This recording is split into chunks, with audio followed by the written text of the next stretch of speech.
이 시간 우리 하나님의 말씀은 잠언서 23장입니다. 22절부터 26절 말씀까지 제가 봉독을 해드리도록 하겠습니다. 잠언서 23장 22절부터 26절 말씀까지가 되겠습니다.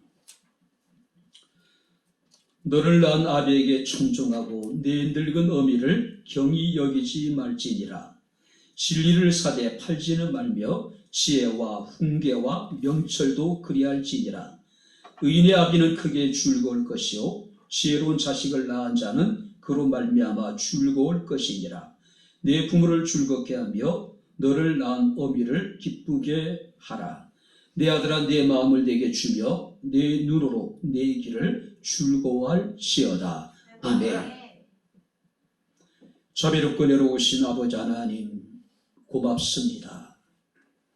거룩한 주의 날을 우리에게 허락하시고 진리와 아버지 하나님이 이 시간 영으로 하나님을 예배하게 하시고 주의 말씀을 청종할 수 있는 은혜를 주심을 감사합니다.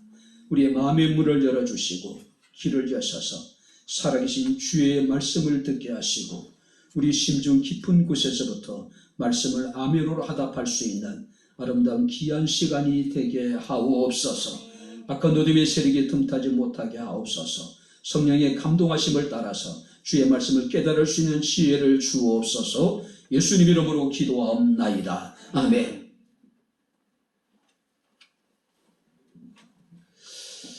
할렐루야.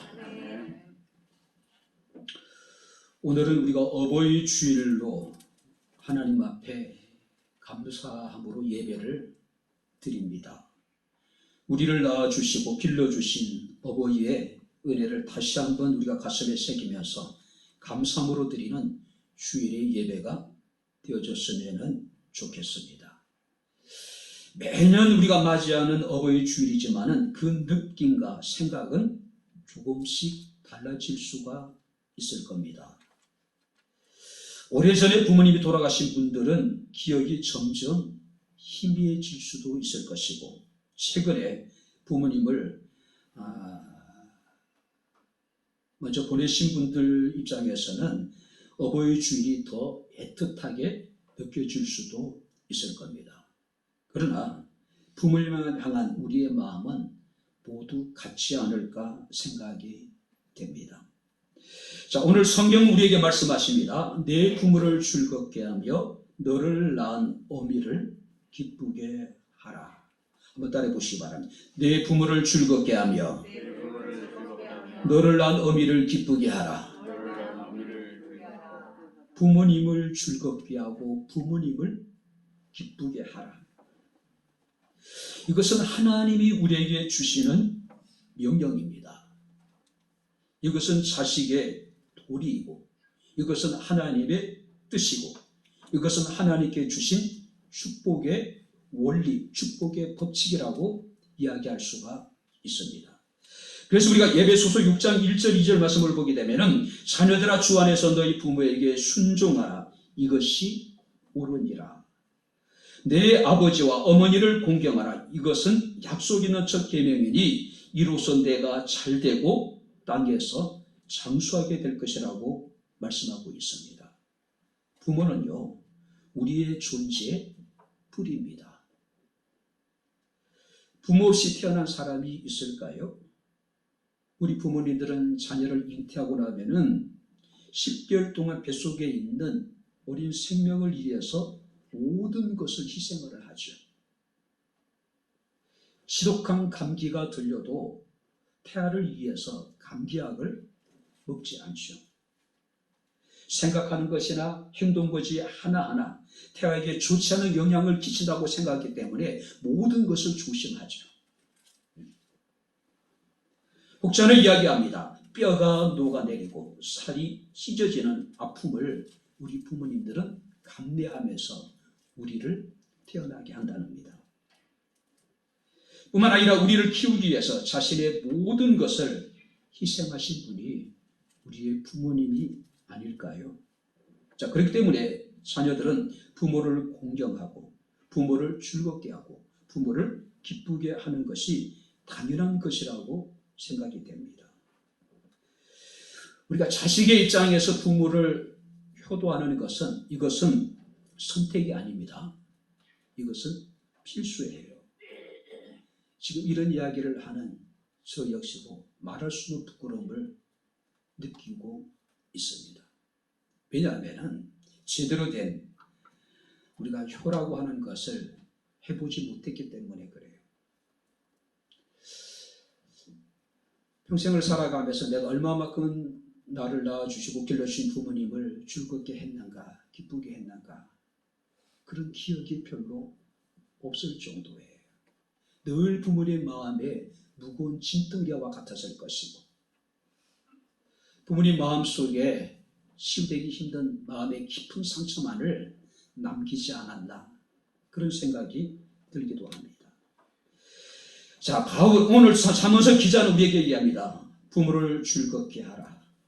부모를 기쁘게 하라. 자, 그렇다면은 우리 오늘 본 말씀을 통해서 구체적으로 우리가 부모님을 즐겁게 한다는 것이 어떤 것인지, 우리를 낳아주시고 길러주신 부모님을 기쁘게 한다는 것이 어떤 것인지 우리가 말씀을 살피면서 함께 은혜를 나누도록 하겠습니다. 자, 먼저 한번 22절을 우리 다시 한번 같이 읽겠습니다. 너를 낳은 아비에게 청종하고 내 늙은 어미를 경히 여기지 말지니라. 너를 낳은 아비에게 청종하고 내 늙은 어미를 경히 여기지 말지어라. 자, 여기서 청종한다는 이야기는 히브리어로 샤마라고 하는 동사를 사용합니다. 말씀에 유심히 귀를 기울이고 그리고 이해하고 순종하는 것. 자, 이 단어의 명령형은요, 신명기 6장 4절에 나와 있는 실마입니다. 이스라엘아, 들어라. 우리가 부모의 말씀을 대충 근성으로 듣지 말라는 이야기예요. 집중해서 유심히 귀담아 들으란 이야기예요. 그리고 순종하란 이야기예요. 대부분의 젊은 아이들은 어떻습니까? 부모들의 이야기에 귀를 기울이지 않습니다. 부모들의 이야기를 이해하려고 노력하지 않아요. 부모들의 말에 대해서 순종하려고 하지 않습니다. 왜 그럴까요? 구식이라는 겁니다. 자신은 현대인이라는 거예요. 부모들의 말에 대해서는 무시해도 될 만한 것이라고 사람들은 생각하고 있는 거예요. 그러니 유심히 귀를 기울이지 않을 뿐만 아니라 이해하려고 노력하지도 않고 순종하려고 할 마음도 없는 거예요. 부모의 말씀에 청종하라는 이유는 하나님의 명령이기 때문입니다. 시극한 부모님의 사랑 때문에 잠언서 기자는 오늘 우리에게 이르기를 부모에게 순종하라고 이야기하고 있습니다. 청종하라고 이야기하고 있어요. 골로새서 3장 20절 말씀을 보게 되면 자녀들아 모든 일에 부모에게 순종하라. 이것이 주 안에서 기쁘게 하는 것이라고 이야기를 하고 있습니다.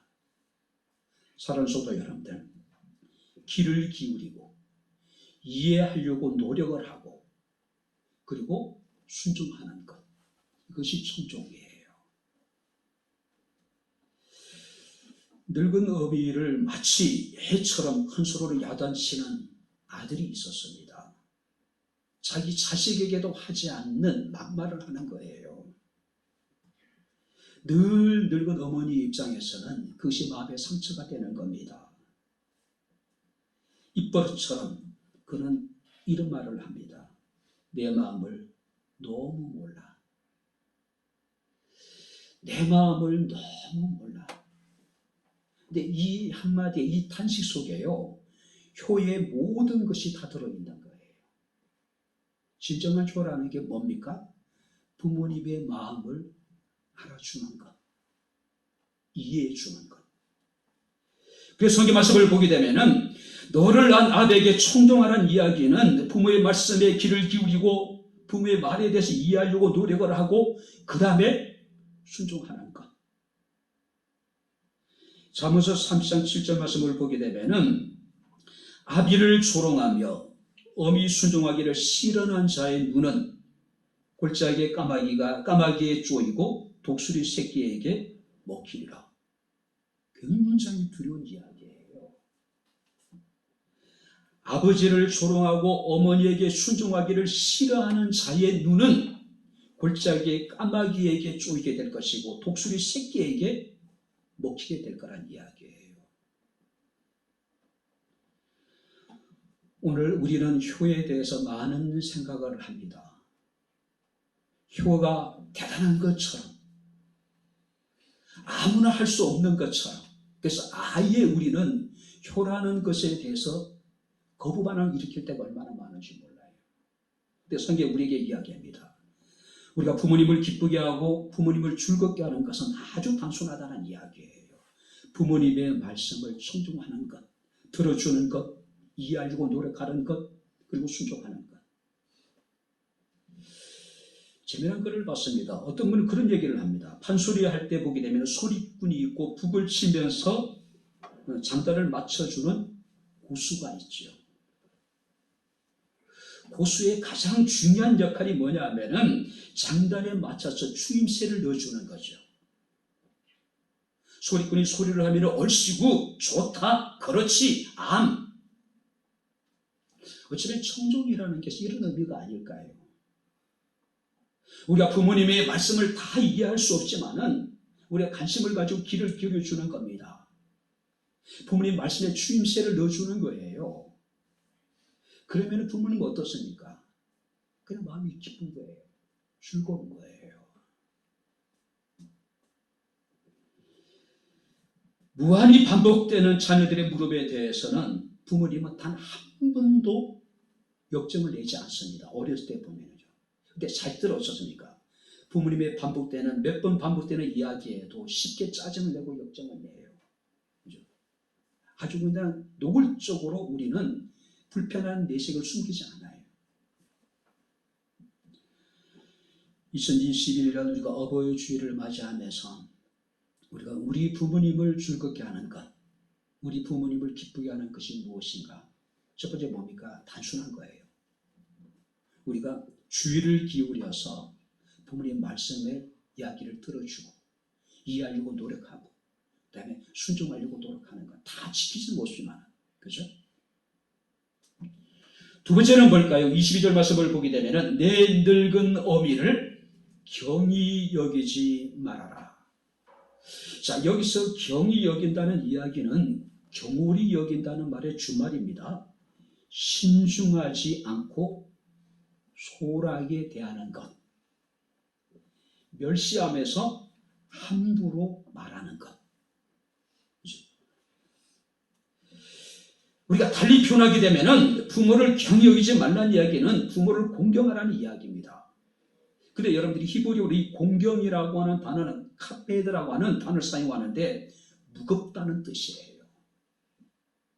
부모를 만만하게 보지 말라는 이야기예요. 가볍게 대하지 말라는 이야기예요. 우리 부모님은 그런 존재들이 아니란 이야기. 우리가 쉽게 여기고 막대하고 가볍게 여길 만한 그런 분들이 아니란 이야기예요. 특별히 여러분들이 여기서 카베드라고 하는 단어를 사용할 때에 어떤 인간의 장기 가운데 가장 무거운 간을 상징합니다. 간. 신체 중에서 가장 간이 무겁다고 이야기를 합니다. 자, 그렇기 때문에 우리는 무엇보다도 간을 잘 관리를 해야 될 책임이 있는 거예요. 무겁다는 건 무거운 것만큼 이 간의 기능은 우리의 생명과 직접적으로 연결되어져 있는 거예요. 그런 차원에서 우리는 부모님을 이해를 해야 된다는 거예요. 부모님을 경히 여기지 말고 가볍게 여기지 말고 부모님을 우습게 여기지 말라는 이야기예요. 우리가 우습게 여길 만한 그런 분들이 아니란 이야기예요. 특별히 여러분들이 이 공경이라는 말 속에는 무겁다는 뜻이 있다고 제가 말씀드렸는데 부모님의 지나온 삶의 무게가 그만큼 무거웠어요. 힘들었단 말이에요. 그죠? 우리 앞선 인생길을 걸어가신 우리 부모님의 삶, 상상할 수 없는 삶의 무게, 경륜의 무게가 있습니다. 우리와는 비교할 수 없는 인생의 깊은 맛을 그분들은 가지고 계신 거예요. 그렇기 때문에 부모님을 인정하라는 이야기예요. 가볍게 여기지 말라는 이야기예요. 만만하게 여기지 말라는 이야기예요. 성경 우리에게 이렇게 말씀을 하고 있습니다. 늙은 어미를, 달리 표현하면은 내 어미가 늙을 때에 그 어미를 우습게 여기지 말아라. 가볍게 여기지 말아라. 무겁게 여기라는 이야기예요. 그의 살아온 삶의 무게를 인정해 주라는 이야기예요. 뿐만 아니라 여러분들이 여기서 경히 여기지 말라는 의미 속에는요, 적극적으로 해석하면은 내 부모를 자랑스럽게 여기라는 뜻을 가지고 있는 거예요. 자랑스럽게 여기라. 우리는 종종 부모님을 부끄럽게 여길 때가 있습니다. 많이 배우지 못했다고. 또 볼품이 없다고. 또 가난하다고. 우리는 너무나도 쉽게 부모님을 부끄럽게 여겨요. 무시해버린단 말이에요. 근데 나 주위 부모님을 무시하거나 없이 여기지 말아라. 나이가 들어도 힘이 없다고, 형편이 어렵다고 부모에게 큰 소리 치지 말라는 이야기예요. 오히려 부모님이 살아오신 삶의 무게를 인정하고 그 부모님의 삶을 사랑스럽게 여기라는 이야기예요. 부모님의 기쁨은 어디에 있습니까? 아무리 밖에서 인정받지 못하고 밖에서 무시당해도 집에 돌아왔을 때 가족들이 인정해 줄 때, 자녀들이 내 삶을 인정해 주고 존중해 줄 때에 부모들의 마음은 어떻습니까? 모든 밖에서의 어떤 우리 서러움이라든지 밖에서의 모든 것들은 다 잃어버릴 수가 있는 거예요. 유치원 어린아이가 교회를 다녀오더니 뭔가 열심히 외우고 있었다 그래요. 그래 보니까 10계명을 외우고 있는 거예요. 나 외에는 다른 신을 내게 두지 말아라. 우상 앞에 절하지 말아라. 여호와 이름을 망령되이 일컫지 말아라. 안식일을 거룩하게 지키라. 내 부모를 공격하라. 아버지가 그 이야기를 듣고 있다 깜짝 놀랐어요. 야 이놈아, 부모를 공경하라는 이야기지 공격하란 말이 아니야. 그때 아이가 묻습니다. 그럼 아빠, 공경은 뭐고 공격은 뭐예요? 그때 아버지가 이제 설명을 합니다. 공경은 아빠의 말씀을 잘 듣고 아빠를 사랑하는 것이고, 공격은 아빠한테 대들고 아빠의 말을 안 듣는 것이지. 아이가 아 그렇구나. 근데 왜 아빠는 할머니 할아버지를 공격해? 오늘 우리 부모님은요 공경의 대상입니다. 할렐루야. 공격의 대상이 아니에요.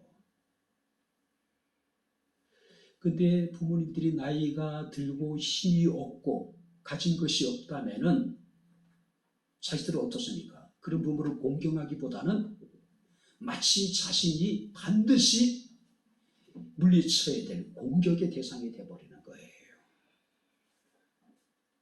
그러니까 자차는 일에도 쉽게 부모에 대해서 공격하는 그 치마를 내뱉는 거예요.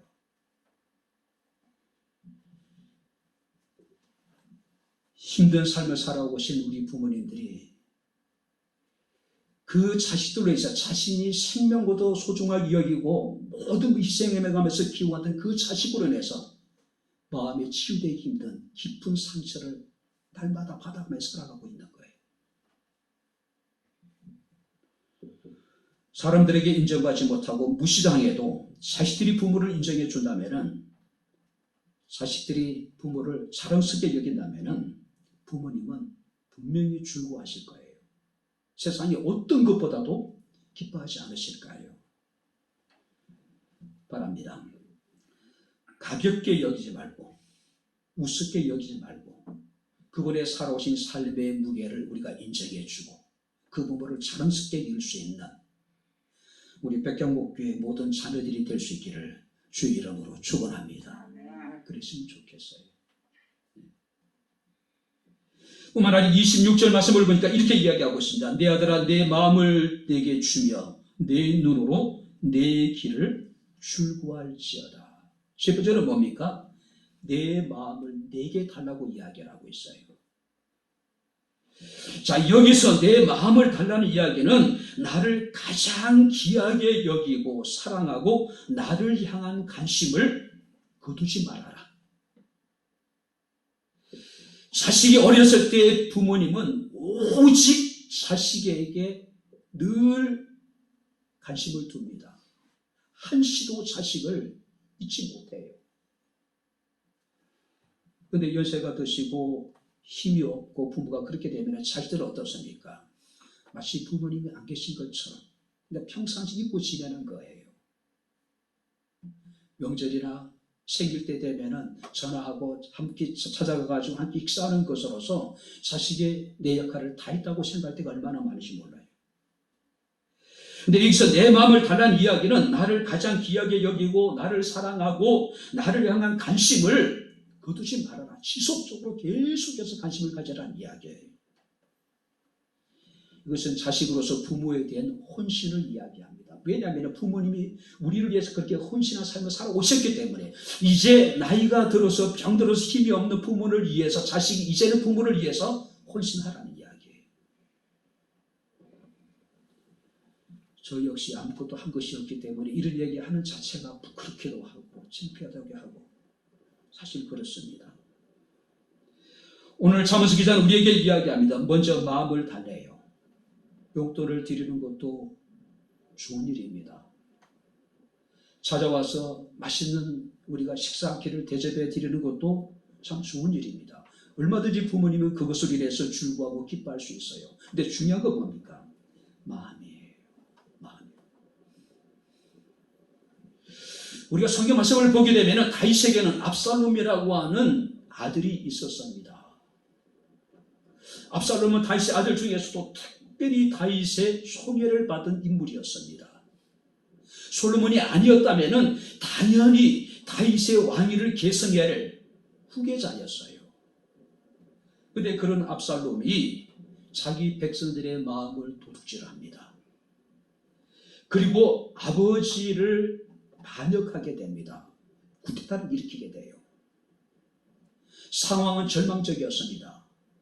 모든 이스라엘 백성들의 마음이 다윗에게서 압살롬으로 기울어진 상황이었어요. 얼마나 절박한 상황이었던지 바로 이 다윗은 감난산을 신발도 신지 못하고 맨발로 피난을 가야 될 정도로 상황이 절박했습니다. 왕궁을 점령한 압살롬은 아버지의 후궁들을 성 위에서 모든 백성들이 보는 곳에서 강간을 행하게 돼요. 그런데 그런 압살롬이 전쟁터에서 요압에 의해 가지고 죽임을 당합니다. 그런데 다윗이 내 아들 압살롬아, 내 아들 압살롬아 통곡을 합니다. 이것이 부모의 마음이 아닐까요? 자식은 부모를 죽이고 자신이 왕이 되려고 했는데 그런 자식이 죽었을 때라도 다윗은 소리내어 통곡하며 울니다. 내 아들 압살롬아, 내 아들 압살롬아. 너무 슬펐다는 이야기예요. 윤건사님이 살아계실 때 제가 백병원이라 일산병원에 몇 번 모시고 갔습니다. 한 번 가면은 거의 반나절 이상 시간이 지나가요. 일산 안과병원을 모시고 갔을 텐데 갑자기 선생님한테 제 혈액형이 뭔지 좀 물어보시더라고요. 그래서 혈액형이 왜 물어보세요? 그랬더니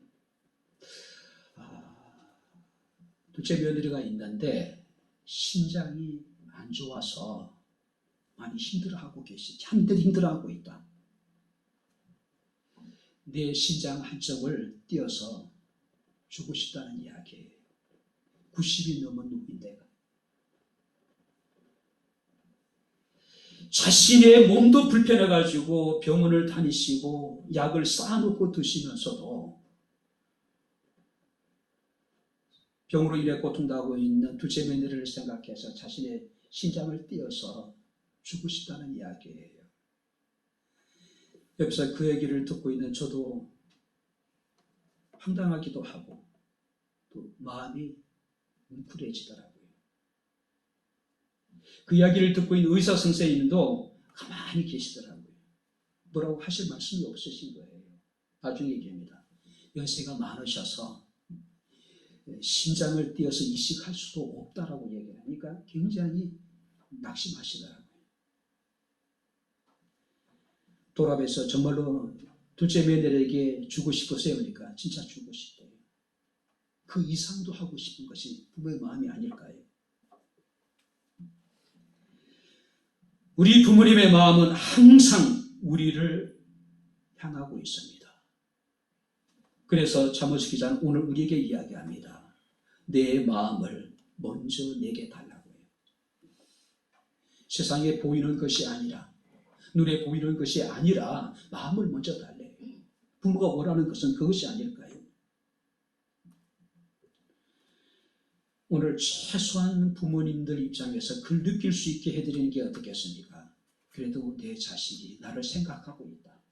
그것만으로도 부모님은 기뻐하실 것 같아요. 충분히 충고하실 것 같아요. 그렇지 않을까요? 마지막으로 네 번째 우리가 부모님을 즐겁게 하는 것, 부모님을 기쁘게 하는 것은 어떤 것일까요? 23절을 같이 읽겠습니다. 다 같이 읽겠습니다. 진리를 사대 팔지는 말며 지혜와 훈계와 명철도 그리할지니라. 24절입니다. 의인의 아비는 크게 즐거울 것이요 지혜로운 자식을 낳은 자는 그로 말미암아 즐거울 것이니라. 진리를 사대 팔지는 말아라.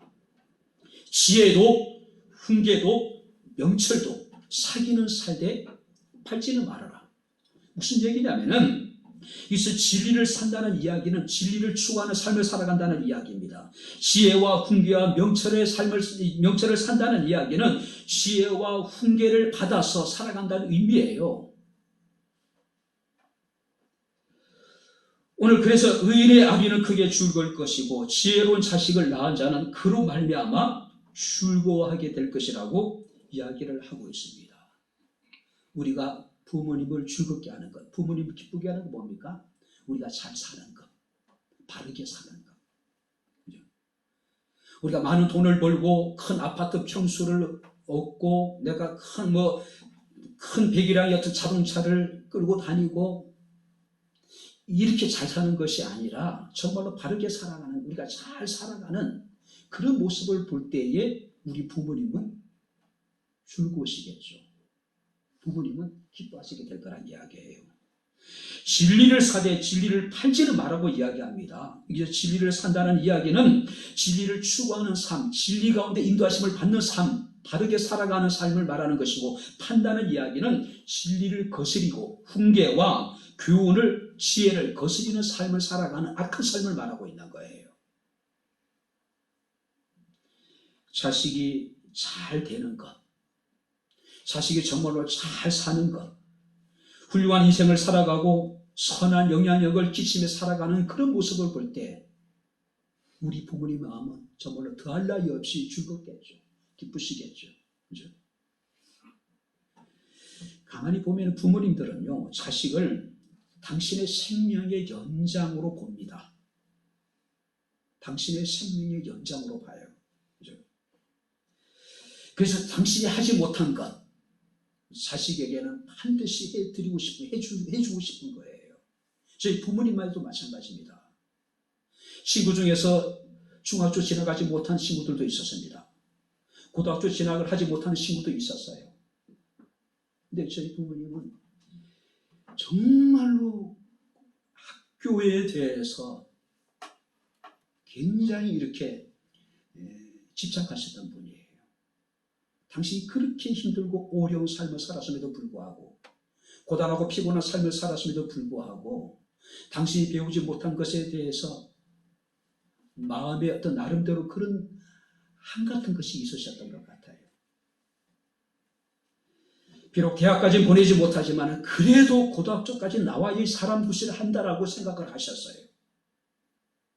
가출을 하고 많은 이제 부모님의 속을 썩이고 막 그럴 때마다 그래도 포기할 수 없었던 거예요. 이놈이 최소한 인간구실을 하면 고등학교까지 나와야 된다라고 그런 생각을 하셨던 것 같아요. 부모님이 원하는 대학은 아니지만 신학교 가실 때도 마찬가지입니다. 그 어려운 형편 속에서 그 신앙생활 한지 얼마 되지 않는 분이 어머니 혼자서 돈을 버셔가지고 그 신학교 학비까지 대주신 거예요. 자식이 잘 되면 자기가 잘 되는 것보다 더 기뻐하는 것이 우리 부모님이 아닙니까? 자기가 성공하는 것보다 더 좋아하고 그런 자식을 자랑하고 싶어하는 것이 바로 우리 부모님들의 한결같은 마음일 겁니다. 고 노무현 대통령께서 재임 시절에 어린이날에 발표했던 글 중에 한 구절을 제가 소개해드리겠습니다. 내 아프면 나보다 더 아픈 사람, 내가 슬프면 나보다 더 슬픈 사람, 내가 기쁘면 나보다 더 기쁜 사람이 바로 죽어도 잊으신, 죽어도 더 주지 못해서 미안하다고 하시는 부모님이십니다. 우리 부모님들 그런 분들이에요. 자식들은 어떻습니까? 작은 것 하나 해주고도 자신이 마치 부모에 대해서 모든 것을 다 해준 것처럼. 근데 우리 부모님도 어떻습니까? 당신의 전부를 희생하고 헌신했음에도 불구하고 자식들 위해서 더 많이 해주지 못하는 것 때문에 속상해하고 안타까워가지고 오히려 자식들에게 미안하다라고. 이것이 우리 부모님들의 마음이에요. 셀 실버스타인의 아낌없이 주는 나무라고 하는 유명한 동화가 있죠. 어느 언덕에 한 그루의 나무와 한 소년이 있었습니다. 소년은 어린 시절에 나뭇가지에 매달려서 거래도 타고 사과도 따먹고 또 나무 그늘 안에서 놀기도 합니다. 잠을 자기도 해요. 그런 소년을 바라보는 나무는 너무 행복합니다. 그리고 시간이 흘러서 이 소년은 청년이 되어서 다시 나무를 찾습니다. 내게 돈이 필요하다고 이야기합니다. 그자 나무는 어떻습니까? 자신의 사과를 따다가 시장에 내다 팔라고 이야기를 해요. 그래서 소년은 사과를 딴 후에 시장에 내다 팔고 다시 어딘가 사라져버립니다. 그래도 나무는 행복해해요. 그로부터 오랜 시간이 지나서 중년이 된 소년이 찾아옵니다. 내게 집이 필요해. 그러자 나무는 자신의 가지를 비워다가 집을 지으라고 합니다. 그리고 다시 이제 이 소년은 돌아오지 않습니다. 그리고 그의 소년은 다시 나무를 찾아옵니다. 내가 여행을 가려는데 배를 한 척 마련하고 싶은데, 그랬더니 나무는 아낌없이 자신의 몸통을 내어줍니다. 그리고 아주 오랜 후에 이제 백발이 성성한 노인 된 소년이 찾아옵니다. 자신이 앉을 의자가 필요하다는 겁니다.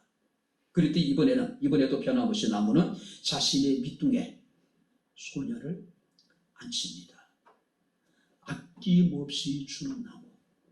이것이 부모의 삶이 아닐까요? 다 주고도 더 주지 못한 것 때문에 속상해하고 더 주지 못한 것 때문에 늘 자신들에게 죄인 아닌 죄인처럼 죄인이 되어서 미안하다. 내가 잘 살아가는 것, 내가 바르게 사는 것, 바로 그것이 우리 부모님을 즐겁게 하는 것이고 그것이 우리 부모님을 기쁘게 하는 것이란 사실입니다. 이제 말씀을 마칩니다. 설교를 하면서도 참 힘드네요. 왜냐하면 좋은 자식이 아니었기 때문에, 이제는 하고 싶어도 할 수 없기 때문에 이런 이야기를 하는 제 자신이 부끄럽습니다. 성경 우리에게 이야기하고 있으나 말세에는 부모를 대적하는 자들이 나타나게 될 거라고 이야기합니다. 그래서 혹자는 이러기를 현대는 불효의 시대라고 이야기합니다. 불신의 시대라고 이야기를 합니다. 요한일서 4장 20절 말씀을 보게 되면은 사도 요한은 눈에 보이는 부모를 공경하지 못하는 자가 보이지 않는 하나님을 사랑한다는 것은 거짓말이라고 이야기를 하고 있어요. 루터는 그런 이야기를 합니다. 부모는 세상에서 하나님의 대리자라고 이야기를 합니다. 유대인의 교훈에 보게 되면은 신은 도처에 가 있을 수 없기 때문에 대신 어버이를 만들었다라고 이야기를 해요. 그게 무슨 얘기입니까? 우리가 부모님을 사랑하는 것이 하나님을 사랑하는 것이고 부모님에게 헌신하는 것이 곧 하나님께 헌신하는 것이라는 이야기예요.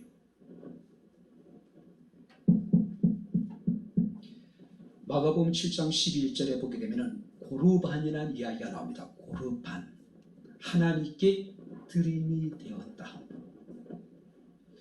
이것은 굉장히 신앙적으로 온전한 하나님에 대한 헌신을 의미하는 거예요. 그런데 문제는 악한 사람들이 이 고르반이라는 제도를 악용하기 시작하는 겁니다. 유대인들에게서 고르반 되었다, 하나님께 드림이 되었다라고 하면은 그것은 이제는 세속적인 목적으로 사용할 수가 없어요. 자, 자신의 모든 것을 내가 하나님께 드렸습니다라고 그 선언하는 순간에 내가 소유한 모든 것들은 이제 세속적인 목적으로 사용해서는 안 돼요. 단, 비록 고르반을 선언했다 하더라도 그것은 자신의 집에서 관리할 수가 있었어요. 악한 사람들이 이것을 악용합니다. 부모에 대한 부양의 의무를 회피하기 위한 목적으로 자신이 가지고 있는 모든 것들에 대해서 이건 다 하나님께 바쳤습니다라고 선언을 해버리는 거예요. 그리고 자식으로서 마땅히 부모에 대한 부양의 의무를 행하지 않아도 되는 거예요. 왜? 이미 하나님께 바쳤기 때문에. 그래서 주님께서는 그것을 마가복음 7장 11절에 경계하고 있는 거예요. 책망하고 있는 거예요. 비난하고 있는 거예요. 우리는 하나님께 드림이 아니라 다른 것에 대해서는 늘 어떻습니까? 자유로워요. 다른 것에 대해서는 자기 자신을 위해서 또 자기 가족을 위해서 자식을 위해서는 아낌없이 우리는 모든 것을 다 희생할 수 있어요. 그래서 우리는 뭐라고 얘기합니까? 부모님 앞에서는 힘들다고 죽겠다고 난리치는 겁니다. 그 무슨 의미입니까? 부모를 위해서 할 수 있는 건 아무것도 없다는 얘기예요. 마치 악한 유대인들이 고르반을 선언함으로 모든 것이 하나님께 바쳐졌다고 이야기하면서 자식으로서의 부모의 어떤 부양의 의무를 회피해버리듯이 우리는 어떻습니까? 자신이 하고 있는 일에 대해서 그것이 부모에 대한 부양의 의무를 자기가 회피할 수 있는 어떤 핑계거리가 되어버리는 거예요. 자식이 공부를 많이 했기 때문에 학원을 보내야 되고 뭐 해야 되니까 그러니 부모님이 할 수 없다는 이야기예요.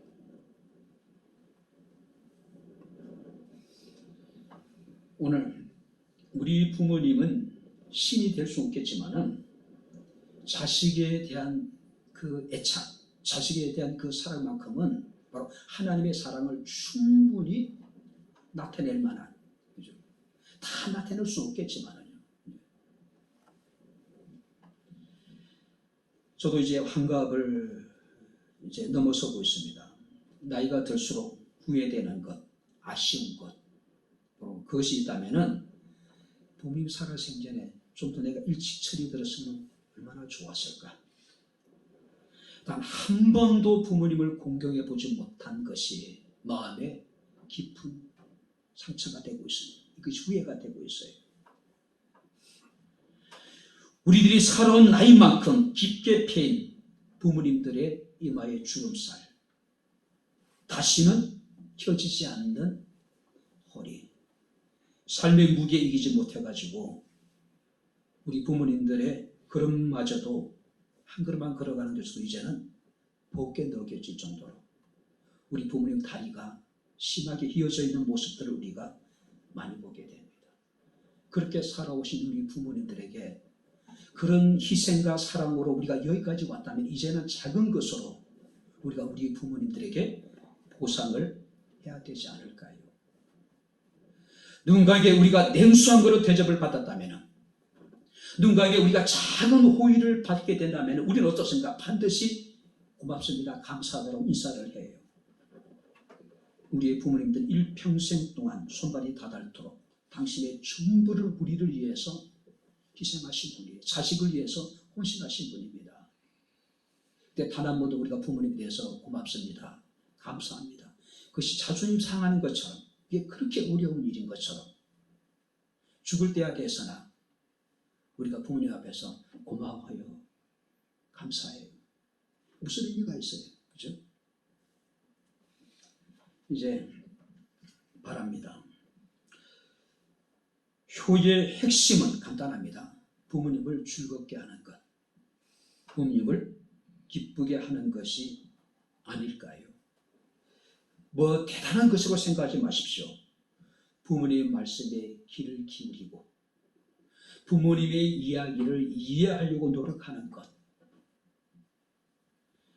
부모님의 삶의 무게를 인정해주고 존중해주고 그런 부모님을 사랑스럽게 여겨주는 것, 마음을 드리는 것, 우리가 부모님의 기대에 부응해서 바르게 살아가는 것, 성경 우리에게 이야기합니다. 특별한 것이 아니래요. 뭐 큰 것을 우리가 희생할 수 있는 그런 것이 아니란 이야기예요. 이야기 들어주고 사랑스럽게 여기고 마음을 드리고 그다음 우리가 바르게 열심히 살아가는 것, 이것이 부모님을 가장 즐겁게 하고 기쁘게 하는 것이라고 말씀을 하고 있습니다. 유대인의 격언에 이야기했듯이 하나님은 바로 어디든지 가실 수 없기 때문에 이건 잘못된 것이죠. 바로 부모님을 두셨다라고 이야기합니다. 마틴도 이야기대로 부모님은 신의 대리자라고 이야기를 하고 있습니다. 부모님을 기쁘게 하고 부모님을 즐겁게 해서 하나님이 기쁨이 되며 하나님 마음을 즐겁게 하고 하나님 마음을 시원케 할 수 있는 우리 백경목회 모든 성도들이 다 될 수 있기를 주의 이름으로 축원합니다. 기도하겠습니다. 하나님 아버지, 하나님의 은혜와 사랑을 진심으로 감사를 드립니다. 어버이 주일을 맞이하면서 우리가 우리의 부모님을 기쁘게 할 것이 무엇인지를 우리가 다시 한번 생각하며 우리가 부모님을 우리가 감사할 수 있는 저희가 되기를 원합니다. 뭔가 대단한 것이 아니라 큰 것이 아니라 부모님 말씀에 귀를 기울이며 공감하고 또 아버지 순종하는 것, 부모님의 지나온 삶의 무게를 인정해주고 그런 부모님을 사랑스럽게 여겨주는 것, 우리의 마음을 드리고 부모님의 기대에 부응해서 바르게 살아가는 것, 이것이 부모님을 즐겁게 하고 기쁘게 하며 하나님을 기쁘게 하고 즐겁게 하는 것임을 우리가 기억하게 하셔서 늘 우리가 부모님을 우리가 기쁘게 하고 즐겁게 함으로 우리 부모님의 남아있는 삶이 자녀들을 인해서 하나님께 감사할 수 있는 아름다운 삶이 되어질 수 있기를 원합니다. 오늘도 말씀을 증거했습니다. 말씀 우리의 마음에 새겨지게 하시고 부끄럽지 않는 하나님의 자녀로서 또 부끄럽지 않는 우리 부모님의 자녀로서의 삶을 살아가게 하옵소서. 예수님 이름으로 기도합나이다. 아멘. 이제는 우리 주 예수 그리스도의 은혜와 하나님의 크신 사랑과 성령님의 교통 교제의 제 충만 역사 인도하시니 어버이 주일을 맞이하여서 부모님들에게 즐거움이 되며 기쁨이 되며 하나님의 즐거움과 기쁨이 되기를 원하는 주의 사랑하는 모든 성도들 머리머리 위에 저들의 가정과 직장과 사업장과 이 교회와 이 나라 이 민족 위에 지금부터 영원토록 함께 있을지어다. 아멘.